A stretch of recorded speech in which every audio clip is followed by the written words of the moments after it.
അതാണിപ്പോൾ നമ്മുടെ കിച്ചനാണ്. കിച്ചനകത്ത് ഉച്ചക്കലത്തേക്കുള്ള ഫുഡെല്ലാം അതൊക്കെ കഴിഞ്ഞിരിക്കുകയാണ്. ഇന്നും നാളെയും 4 ദിവസത്തേക്ക് അവധിയാണ്. അവധി ആയതുകൊണ്ട് കമ്പനിയിലെ ആൾക്കാരെല്ലാം കുറച്ച് ലേറ്റായിട്ടൊക്കെ വരത്തുള്ളൂ.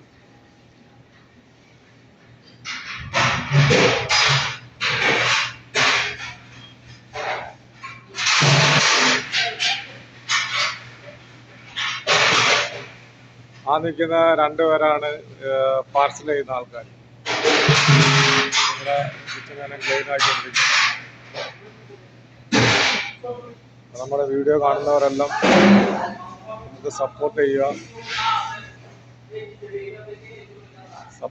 ഷെയർ ചെയ്യുക, ലൈക്ക് ചെയ്യുക. Okay, thanks.